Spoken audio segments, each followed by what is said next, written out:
నిజంగా కూడా సంచార జాతరకు ఎన్యూసీ కార్పొరేషన్ ఏదైనా చేయాలని ఆయనకు ఆలోచన రాజు వచ్చిందనుకో అప్పటికప్పుడు జీవో ఇస్తే మనం మళ్ళా చేతులు కాకుండా ఆకులు పట్టుకున్నట్టు అవుతుంది. కాబట్టి ప్లీజ్ కాబట్టి దాన్ని దృష్టిలో పెట్టుకొని మనం ఎంపీసీని ఉండాలని అంటా ఉన్నాం. ఈ రోజు ఎంపీసీకి డిఎన్టీకి ఏం సంబంధం అనే వాళ్ళకు ఒక క్లారిటీ ఇవ్వదలుచుకున్నారు.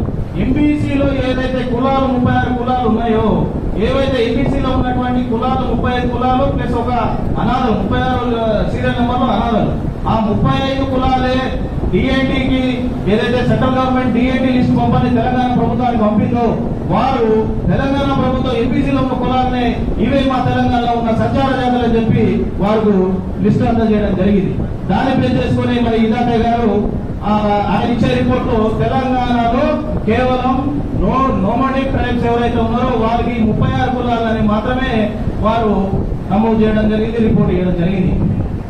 ఆకులుగా చేతులు పట్టుకున్నట్టు మనం వాడి రిపోర్ట్ ఇచ్చింది కూడా మనకు తెలియదు. మనం ఏం చేసినాము చివరికి 2019 లో అదే నిజంగా కూడా రిపోర్ట్లని చదివితే రిపోర్టు ఒక్కటి కాదు, ఆయన ఇదంతా ఇచ్చింది మహానుభావుడు. మరి 4 రిపోర్ట్లు ఇస్తే ఫైనల్ రిపోర్ట్ లో మొదటి రిపోర్ట్ లో మనం ఉన్నాం, 2వ రిపోర్ట్ లో ఉన్నాం, 3వ రిపోర్ట్ లో 4వ రిపోర్ట్ లో మనం రావడం జరిగింది. అది తీరా మనం పోయి చూసుకుంటే అరే మనం లేం కదా అంటే ఇదాతే గారు మేర క్యా మాలూమ్ భాయ్ తుమారా తెలంగాణ గవర్నమెంట్ పే చేయ కూలర్ పే చేయని అంటాడు. కాబట్టి ఇట్లా కాదు, మా స్థితిగతులు వేరు, మేము పుట్టుకతోడే సంచారాలు, మా తాత ముత్తాతల సంచారాలు మరి వెనకటికి స్వతంత్ర పూర్వం నుంచి కానీ ఇప్పటి వరకు ఉన్న కేంద్ర ప్రభుత్వం ఏర్పాటు చేసినటువంటి కమిషన్లు అయితేనేమి, మరి రాష్ట్రం ఏర్పాటు చేసినటువంటి కమిషన్లు అయితే ప్రతి కమిషన్ కూడా పూసల వాళ్ళు సంచార జాతులే, పూసల వాళ్ళు సంచార బిడ్డలే అని ఇచ్చిన రిపోర్ట్లు ఉన్నాయి. కాబట్టి మాకు రహదారి పత్రం కూడా ఉన్నది అని చెప్పి వారి దృష్టికి తీసుకపోతే అదే మరి మీరు ఢిల్లీ ఆజావో అన్నాడు. ఢిల్లీ కాదయా మీరే గల్లీకి రండి అని చెప్పి అడిగిన రాష్ట్ర కమిటీ పూసల బిడ్డలం మనం మాత్రమే.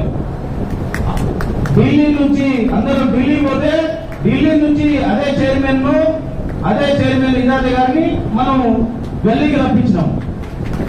సుందరయ్య విజ్ఞాన భవన్లో మీటింగ్ పెడితే దగ్గర సుమారు కేవలం 2 రోజుల వ్యవధిలోనే 300 మందితోటి వెంబడే మీటింగ్ పెట్టినాం. వారిని ఇదాతే గారిని రమ్మన్నాం మన సాధక పథకాలు చెప్పుకోవడానికి. ఎయిర్పోర్ట్ పోయినాం, పెద్దలందరి సహకారంతో వారికి కావాల్సిన ఏర్పాట్లు చేసినాం. మనం వినతి పత్రాలు ఇచ్చినాం. వినతి పత్రాలతో పాటుగా మన యొక్క బోర్డును ఆయనకు కళ్ళ